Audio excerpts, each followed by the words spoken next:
Hola, ¿qué tal? ¿Cómo te va? Espero estés teniendo una espantosa mañana, tarde o noche. Mi nombre es Israel y esto es Cuento Horror a lo Estúpido.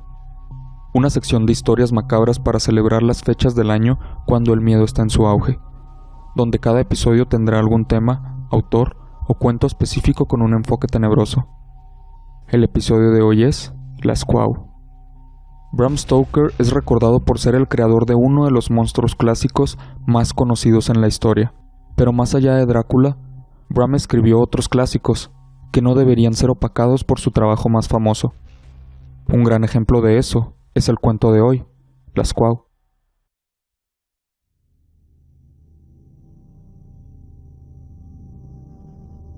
En aquella época, Nuremberg estaba muy lejos de ser la ciudad conocida y frecuentada en que se ha convertido en nuestros días. Esta antigua ciudad no evocaba demasiadas cosas para los viajeros de aquel entonces. Mi esposa y yo estábamos en la segunda semana de nuestro viaje de bodas, y sin mencionarlo, comenzamos a desear la presencia de un tercero. Por ello, acogimos con satisfacción la compañía de un tal Elias P. Hutchison, de East Main City, Bleeding Gulch, condado de Maple Tree, Nebraska. Cuando ese alegre sujeto, apenas salir de la estación de Frankfurt del Main, declaró, con marcado acento yanqui, que se proponía visitar una maldita vieja ciudad de Europa que, por lo menos, tenía los años de Matusalén, pero que un viaje así requería, necesariamente, alguna compañía. Todo hombre, explicó, aunque tenga un carácter activo y sensato, se arriesga, a fuerza de viajar siempre solo, a acabar sus días encerrado entre las cuatro paredes de un manicomio. Tanto Amelia como yo constatamos algunos días más tarde, al comparar nuestros respectivos diarios, que habíamos decidido no relacionarnos con él, sino de forma circunspecta y controlada, con el fin de no parecer demasiado contentos de haberlo conocido, lo cual no hubiera parecido demasiado compatible con un inicio de vida conyugal.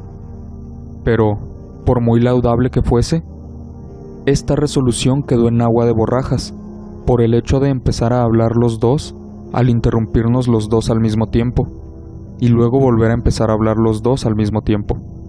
De todas maneras, no importaba cómo, ya estaba hecho, y Elías ya no se apartó de nuestro lado.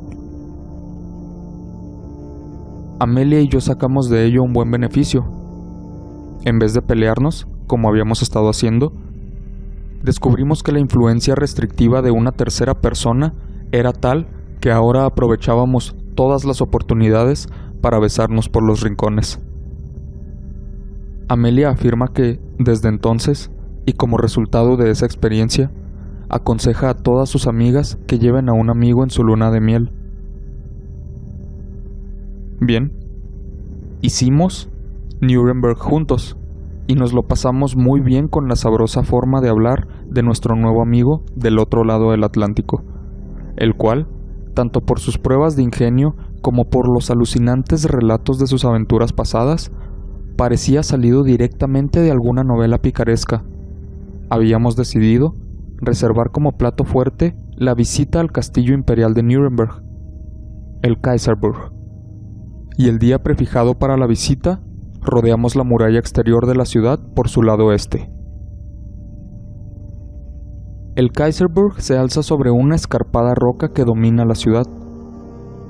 Inmensos fosos, muy profundos, defienden el acceso por la parte norte. Nuremberg tuvo la fortuna de no haber sido saqueada jamás. De otra manera, no habría podido mostrar aquel aspecto nuevo y flamante que contemplamos entonces. Los fosos ya no servían desde hacía siglos. El fondo estaba ocupado por casas de té al aire libre y plantaciones de árboles frutales, algunos de los cuales alcanzaban un tamaño respetable. Avanzamos junto al largo muro fortificado bajo el ardiente sol de julio, deteniéndonos a menudo para admirar la vista que se abría ante nosotros, en especial la gran llanura cubierta de ciudades y pueblos y enmarcada en una línea azul de colinas. Como un paisaje de Claude Lorraine, las torres del Kaiserburg, ahora cercanas, se alzaban a nuestra derecha, y más cerca aún, la altiva, la orgullosa torre de las torturas que era, y quizá lo sea todavía, el lugar más interesante de la ciudad. Durante siglos se ha citado a la Virgen de Hierro en Nuremberg como el ejemplo más claro de los horrores y la crueldad en los que puede caer el hombre. Por nuestra parte, siempre habíamos deseado poder verla algún día, y hete aquí, que finalmente nos hallábamos a la entrada de lo que era su hogar. Durante uno de nuestros saltos en el camino, nos asomamos por encima del muro que circundaba los fosos. Allá abajo, muy al fondo, estaban los jardines somnolientos bajo el sol, quizás a 15 o 20 metros de profundidad, aplastados bajo el sofocante y opresivo calor. Más allá, unas enormes murallas grises y hoscas, de una altura impresionante. Se perdían a la izquierda y derecha en los ángulos del bastión y la contraescarpa. Árboles y arbustos coronaban la cumbre. Detrás se alzaban altivas mansiones a las que el tiempo había dado una belleza aún mayor. El calor nos agobiaba. Caminábamos lentamente, sin prisa alguna. Nos detuvimos allí mismo y nos volvimos a asomar por encima del muro. Entonces se nos ofreció un cuadro encantador. Una gran gata negra estaba tendida cuán larga era al sol, mientras un gatito del mismo color correteaba alegremente a su alrededor. La madre agitaba lentamente la cola para divertir a su pequeño, y lo empujaba con la pata para animarlo a jugar. Los dos animales estaban al pie del muro, a nuestro nivel, y Elias P. Hutchison se inclinó. Tomó una piedra de tamaño bastante considerable con el fin de participar en sus juegos. «Miren», nos dijo con su divertido acento yanqui, «la voy a lanzar cerca del gatito, y se van a quedar preguntando de dónde habrá salido». «Oh, vaya con cuidado», le recomendó mi esposa. «Podría herir al pobre gatito». «¿Yo? Jamás lo intentaría, mi querida amiga», replicó Elías.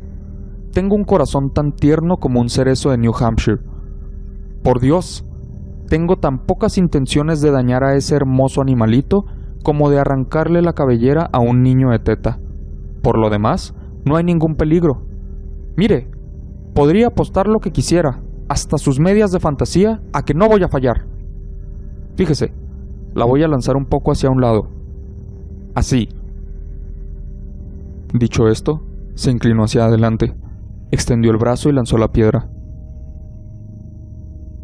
Tal vez exista una fuerza de atracción que haga que un cuerpo, sea cual sea su volumen, acabe siempre por alcanzar a otro más grande que él. O quizás simplemente el muro no fuera totalmente vertical, cosa que no podíamos comprobar desde el punto en que nos hallábamos. Fuera lo que fuese, nos llegó un ruido blando, desgarrador, a través del cálido aire.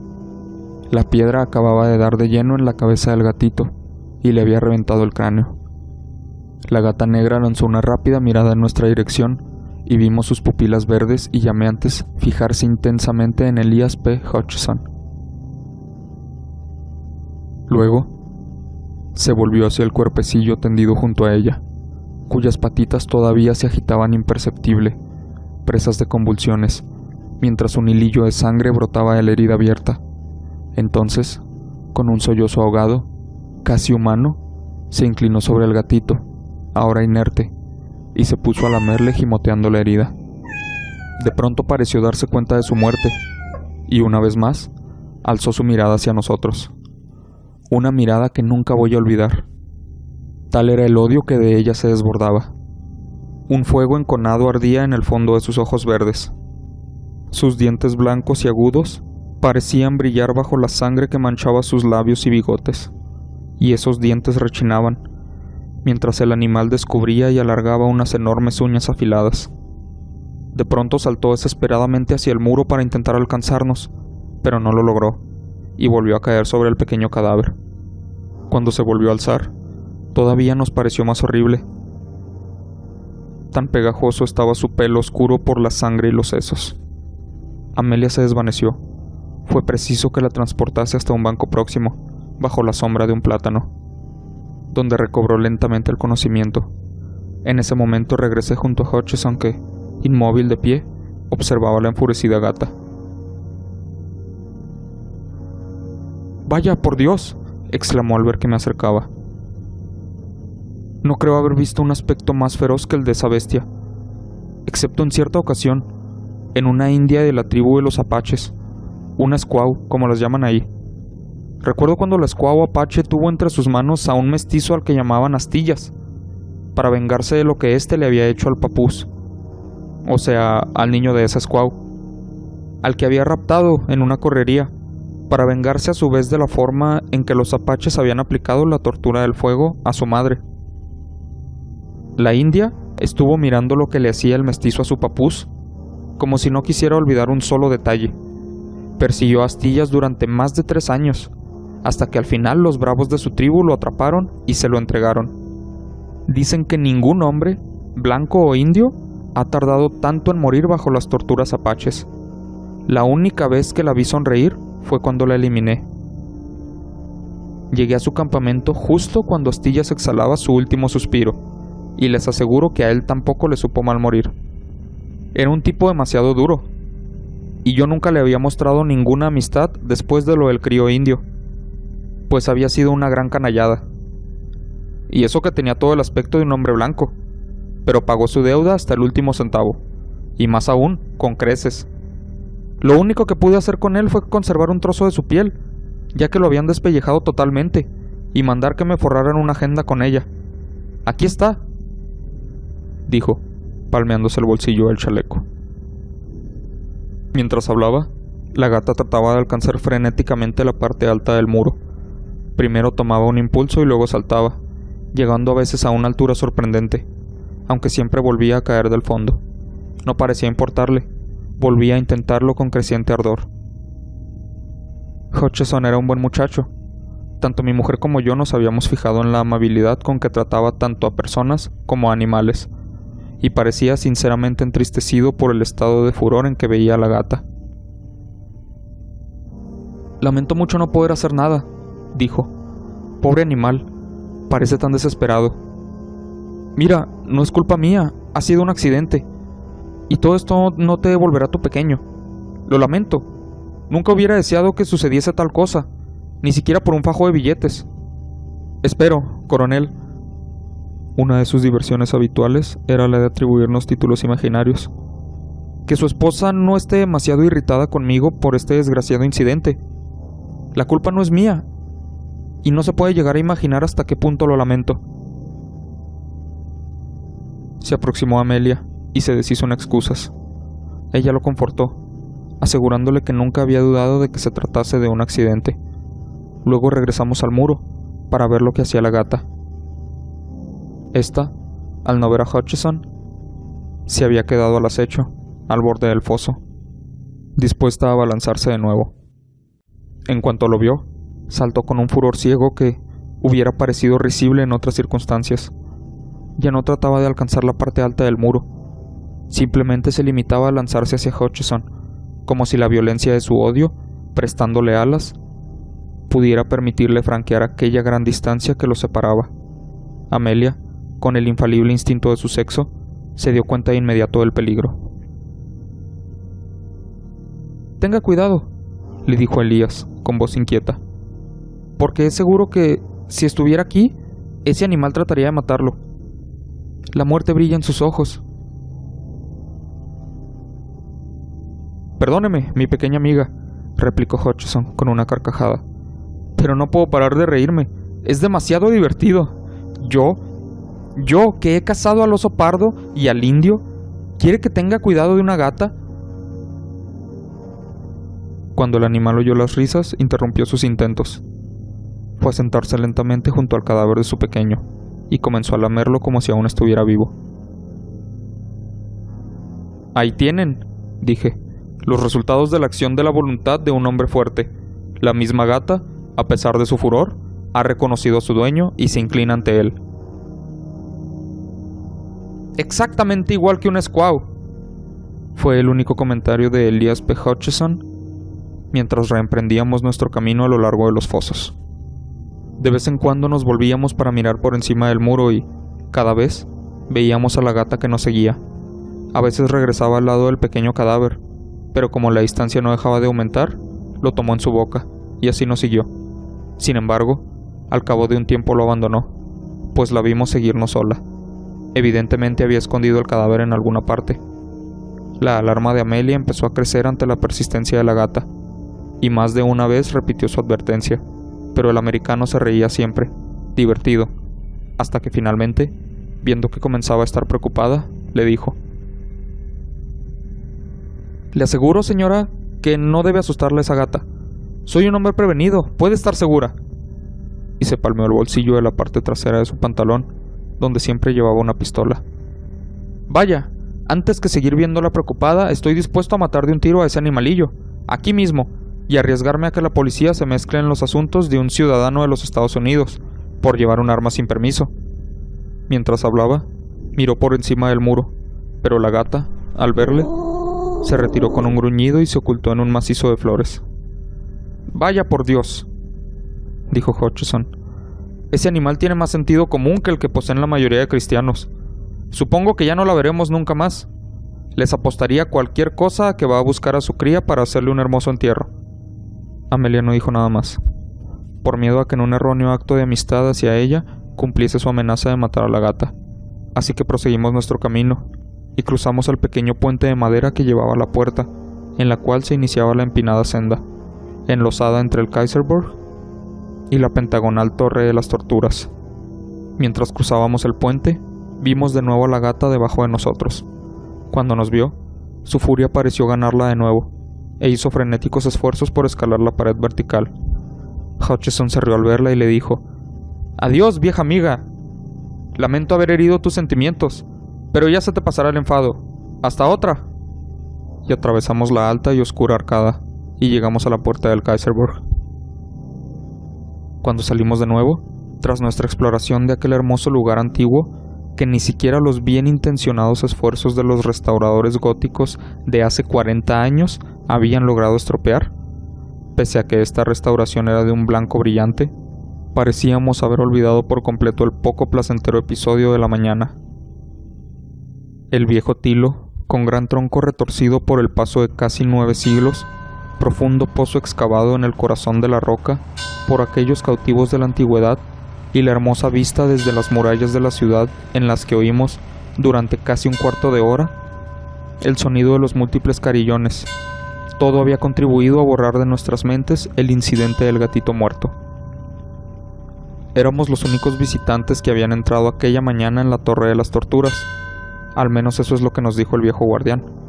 Así que teníamos el lugar para nosotros solos. Y pudimos llevar a cabo una visita mucho más detallada y satisfactoria de lo que habría sido posible en otras circunstancias. El guardián, viendo en nosotros la única fuente de ingresos de aquel día, se mostró dispuesto a cumplir todos nuestros deseos. La Torre de las Torturas es ciertamente un lugar opresivo, incluso ahora, cuando muchos millares de visitantes le han dado una cierta chispa de vida y la alegría que ella comporta. Pero en aquel tiempo al que yo me refiero, aún mantenía su aspecto más primitivo y terrible. El polvo de los siglos parecía estar en todas partes, y la oscuridad y el horror de sus recuerdos parecían haberse hecho sensibles de una forma que hubiera satisfecho a las almas panteístas de Filo o Spinoza. La cámara inferior, por la que entramos, estaba al parecer normalmente en tinieblas, y hasta la cálida luz diurna que entraba a chorros por la puerta parecía perderse en el grosor de las paredes, y solo mostraba los burdos ladrillos tal y como los había dejado el constructor, pero cubiertos de polvo y teñidos aquí y allá por manchas oscuras que, si las paredes pudieran hablar, habrían contado terribles recuerdos de miedo y sufrimiento. Por todo ello, nos sentimos satisfechos al subir por la polvorienta escalera de madera, dejando el guardián abierta la puerta exterior para que nos iluminase algo el camino, pues para nuestros ojos, la única y maloliente vela colocada en un candelabro clavado a la pared no daba bastante luz. Cuando salimos por la trampilla de un rincón de la cámara superior, Amelia se apretó tan fuertemente contra mí que pude notar cómo palpitaba su corazón. Por mi parte, debo decir que no me sorprendió su temor, pues esa sala aún era más terrible que la que acabábamos de abandonar. Ciertamente, aquí había más luz, pero esto solo contribuía a que pudiésemos contemplar mejor los horribles detalles del lugar. Evidentemente, Los constructores de la torre habían pensado que solo los que llegasen a la cima debían beneficiarse de la luz y de la visión, pues en todo el resto de la torre solo había algunas estrechas troneras, como las de las construcciones militares medievales. Unas pocas de estas iluminaban la cámara, y estaban colocadas a tanta altura que desde ningún lugar podía verse el cielo, a causa del grosor de las paredes. Desordenadamente, en unos armeros a lo largo de los muros, se veían espadas de decapitar, grandes armas de larga empuñadura, ancha hoja y afilados bordes. Junto a ellas, varios tajos en los que habían descansado las cabezas de las víctimas, en los que se veían los profundos cortes hechos por el acero que había cercenado las carnes, clavándose en la madera. Por toda la cámara, dispuestos al azar, se veían muchos aparatos de tortura que hacían estremecer el corazón. Sillas llenas de clavos que daban idea de un terrible dolor, sillas y camastros tachonados de puntas romas cuya tortura parecía menor, pero que, aunque más lenta, era igualmente eficaz. Potros, cinturones, guantes, collares, todos ellos dispuestos para comprimir a voluntad, caperuzas de acero en las que las cabezas podían ser machacadas lentamente, garfios de largos mangos y afiladas puntas muy utilizados por la antigua policía de Nuremberg, y muchos otros artefactos creados por el hombre para hacer daño a sus semejantes. Amelia se puso muy pálida ante lo horrible de todas aquellas cosas, pero afortunadamente no se desmayó, aunque se sintió algo mareada, y se sentó en una de las sillas de tortura, poniéndose inmediatamente en pie de un salto. Con un grito, desaparecido su comienzo de mareo. Ambos hicimos ver como si hubieran sido las herrumbrosas púas lo que la habían asustado, y el señor Hutcheson aceptó nuestra explicación con una risita amable. Pero el objeto principal de aquella cámara de los horrores era el artilugio conocido como la Virgen de Hierro, colocado en el centro de la habitación. Tenía la forma aproximada de una mujer, de amplias formas. Uno apenas hubiera reconocido en ella la figura humana, si no se hubiera preocupado el herrero de dar a su rostro una forma más cuidada. El artefacto estaba cubierto por una capa de óxido y polvo. Había una cuerda atada a una anilla en la parte delantera, más o menos donde debiera de haber tenido la cintura, cuerda que pasaba por una polea, clavada a la viga de madera que sostenía el techo. Tirando de la cuerda, el guardián nos mostró que la parte frontal se movía sobre unas bisagras, como si fuera una puerta. Entonces vimos que el artilugio tenía unas paredes de considerable grosor, que apenas dejaban lugar en su interior para que en él fuera introducido un cuerpo humano. La puerta era de grosor similar y gran peso, pues fue necesario todo el esfuerzo del guardián, ayudado por la polea, para abrirla. Este peso era debido en parte al hecho de que evidentemente se había diseñado la puerta de forma que colgase de tal modo que su propio peso la hiciera cerrarse en cuanto se soltase la cuerda. El interior estaba manchado por el óxido, pero no solo por eso, pues el óxido producido por el tiempo no hubiera podido morder tan profundamente las paredes de hierro, y las señales interiores eran verdaderamente profundas. Tan solo cuando nos acercamos a mirar detenidamente el interior de la puerta, fue cuando nos dimos cuenta de su diabólica misión. Había allí varias largas púas, cuadradas y gruesas, de amplia base y afilado extremo, colocadas de tal forma que cuando se cerrase la puerta, las superiores atravesasen los ojos de la víctima y las inferiores su corazón y otras partes vitales. La visión fue demasiado para la pobre Amelia, y esta vez cayó desmayada, y tuve que bajarla por la escalera de madera y llevarla hasta un banco del exterior, donde se recuperó. La impresión que sintió fue tan grande que mi primogénito tiene un antojo en el pecho que, según toda mi familia, representa a la Virgen de Nuremberg. Cuando regresamos a la cámara, nos encontramos a Hutcheson frente a la Virgen de Hierro. Evidentemente, había estado reflexionando, y ahora nos transmitió el fruto de sus meditaciones en forma de exordio. Bueno, creo que he estado aprendiendo algo mientras la señora se recuperaba de su desmayo. Me parece que estamos muy atrasados en nuestro lado del gran charco.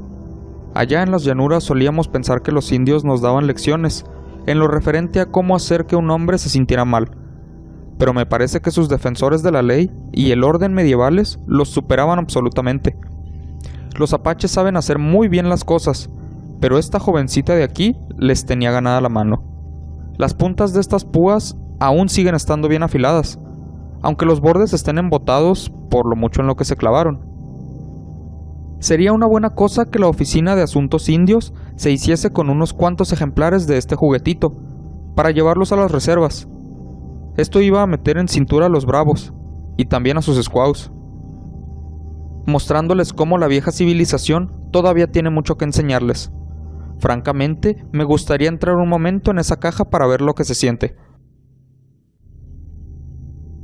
«Oh, no, no», dijo Amelia, «es demasiado terrible». Mi pequeña amiga, no hay nada demasiado terrible para una mente inquisitiva. Me he metido muchas veces en buenos líos. Pasé toda una noche en el interior del cadáver de un caballo, mientras ardía toda la pradera del territorio de Montana.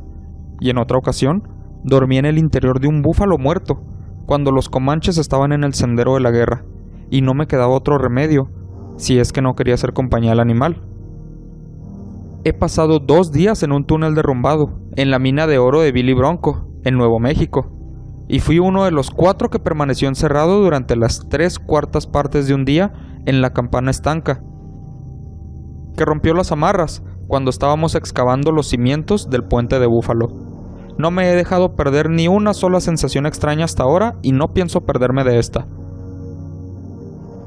Vimos que nada podría disuadirle, así que le dije: «Bueno, entonces apresúrese, amigo, y acabemos de una vez». «De acuerdo, mi general», me contestó, «pero aún falta una cosa. Mis predecesores, los caballeros que se encontraron anteriormente en esta lata de sardinas, no lo hicieron voluntariamente». «¿Seguro que no?» «Imagino que los debían de traer bien atados antes de dejar caer el telón. Deseo hacer bien las cosas, así que primero necesito que me aten a conciencia. Me imagino que este buen hombre podrá encontrar un poco de cuerda para ello, ¿no, jefe?». Esto último se lo preguntó al viejo guardián, pero este, que comprendía grosso modo nuestra conversación, aunque quizá no entendiese todas las palabras, negó con la cabeza. Sin embargo, su negativa era un puro formulismo que únicamente buscaba una mayor propina. El americano le colocó una moneda de oro en la mano y le dijo: «Tenga, compañero, para que beba un trago. Y no tenga miedo. Desde luego no tengo ninguna intención de acabar aquí mis días». Entonces, el guardián buscó un trozo de cuerda, delgada y desgastada, y procedió a atar a nuestro amigo, dispuesto a cumplir con sus deseos. Cuando la parte superior de su cuerpo estuvo atada, Hutchison le dijo: «Un momento, señor juez. Evidentemente, peso demasiado para que pueda meterme en vilo en la lata de sardinas. Déjeme meter, y entonces podrá acabar de atarme las piernas». Mientras así hablaba, se había introducido por la abertura, que apenas si era lo bastante grande como para dejarle paso. El lugar era mínimo para un hombre de su corpulencia. Amelia lo contemplaba con temor en sus ojos, pero evidentemente sin deseos de intervenir. Entonces el guardián completó su tarea, atando los pies del americano, de forma que quedase por completo inerme y obligado a permanecer en su voluntaria prisión. Parecía estar disfrutando del momento, y la sonrisa habitual en su rostro se hizo más grande cuando dijo: «Vaya, esta Eva debió ser hecha de la costilla de un enano. No hay en ella sitio para un ciudadano adulto en los Estados Unidos. En el territorio de Idaho acostumbramos a hacer los ataúdes más grandes. Ahora, señor juez, puede comenzar a dejar caer muy lentamente la puerta sobre mí. Quiero sentir el mismo placer que los otros muchachos cuando las púas empezaban a moverse hacia sus ojos». «Oh, no, no, no, no, no, no, no», estalló histéricamente Amelia. «Es demasiado terrible. No deseo verlo. No puedo, no puedo». Pero el americano era testarudo. «Oiga, coronel», me dijo, «¿por qué no se lleva a la señora a dar un paseo? Por nada del mundo querría herir sus sentimientos, pero ahora que estoy aquí, tras atravesar 12,000 kilómetros, me costaría mucho dejar de sentir la sensación que ando buscando. No todos los días tiene un hombre la oportunidad de ser enlatado. Yo y el juez arreglaremos este asunto en un momento, y cuando vuelvan todos nos reiremos de ello. Una vez más, triunfó la resolución nacida de la curiosidad, y Amelia se quedó allí, aferrada a mi brazo, y estremeciéndose mientras el guardián comenzaba a soltar, centímetro a centímetro, la cuerda que sujetaba la puerta de hierro. El rostro de Hutchison estaba radiante, mientras sus ojos seguían el movimiento de las púas. «Bueno», dijo, «creo no haberme sentido tan dichoso desde que salí de Nueva York, excepto una pelea que tuve en Wapping, con un marino francés, y eso que tampoco fue gran cosa. No ha habido nada que me complaciera realmente en este podrido continente, en el que no hay ni osos ni indios, y en el que los hombres van desarmados. Atento ahora, señor juez, no se dé prisa, deseo un buen trabajo por mi dinero». El guardián debía de tener en sus venas algo de la sangre de sus predecesores en aquella siniestra torre, pues maniobró la puerta con tal deliberada lentitud que al cabo de 5 minutos, en los que la puerta apenas sí se había movido, Amelia comenzó a perder el control de sus nervios. Vi cómo sus labios perdían el color, y noté que su presión sobre mi brazo disminuía. Miré a mi alrededor para buscar un lugar donde depositarla, y cuando la contemplé de nuevo, vi que su mirada estaba clavada en un lugar al lado de la Virgen. La seguí y vi a la gata negra acurrucada en un rincón, sus ojos verdes brillantes, como luces de peligro en la penumbra del lugar. Y su color se veía resaltado por la sangre, que aún manchaba su piel y enrojecía su boca. No pude evitar el gritar: «¡La gata! ¡Cuidado con la gata!». Pero ya había saltado frente al artefacto. En aquel momento parecía un demonio triunfante. Sus ojos brillaban feroces. Su pelo se erizó hasta que pareció doblar su tamaño, y su cola azotaba el aire como la de un tigre cuando tiene su presa ante él. En cuanto la vio, Elias P. Hutchison sonrió divertido, y sus ojos chisporrotearon al decir: «Vaya, la Squaw se ha puesto sus pinturas de guerra. Denle una patada si intenta buscarme las cosquillas, pues el jefe me ha atado tan bien que no podría evitar que me sacase los ojos si lo intentase. Cuidado, señor juez. No suelte esa cuerda o estoy frito». En aquel momento, Amelia se desmayó al fin. Tuve que aferrarla por la cintura, para que no se desplomase al suelo. Mientras me ocupaba de ella, vi cómo la gata negra se acurrucaba para saltar, y me volví para apartarla, pero en aquel instante, con un maullido infernal, se lanzó, no contra Hutchison como esperábamos, sino directamente a la cara del guardián. Sus garras parecieron rasgar salvajemente su rostro, como se ven los dibujos chinos de los dragones rampantes, y mientras miraba, vi como una de sus patas caía sobre el ojo del pobre hombre y le rasgaba toda la mejilla, dejándole una profunda herida sangrante. Con un aullido de puro terror, sentido antes que el dolor, el hombre saltó hacia atrás, soltando al mismo tiempo la cuerda que sostenía la puerta de hierro. Yo salté a por ella, pero ya era tarde, pues la cuerda voló como un rayo por la polea y la pesada masa cayó por su propio peso. Mientras se cerraba la puerta, entreví el rostro de nuestro pobre compañero. Parecía paralizado por el terror. Sus ojos se abrieron con terrible angustia, anonadados, y ningún sonido salió de sus labios. Las púas hicieron su trabajo. Por fortuna, el final fue rápido, pero cuando abrí la puerta de un tirón, ya se habían clavado tan profundamente que su cráneo machacado quedó clavado en ellas, y con mi tirón lo arranqué de su prisión, por lo que, atado como estaba, cayó al suelo hacia adelante, con un repugnante sonido blando, volviendo lo que antes había sido su cara hacia mí al derrumbarse. Corrí hacia mi esposa, la alcé y me la llevé fuera, pues tenía por su razón si, al recobrarse del desmayo, veía aquella escena. La dejé sobre el banco del exterior y corrí de nuevo dentro. Apoyado contra una columna de madera estaba el guardián, sollozando de dolor, mientras se cubría los ojos con un pañuelo ensangrentado, y sentada sobre la cabeza del pobre americano estaba la gata, ronroneando fuertemente, mientras lamía la sangre que brotaba de las reventadas pupilas. Creo que nadie me podrá acusar de crueldad si confieso que tomé una de las antiguas espadas de ejecución y partí en dos a la gata que ni se movió.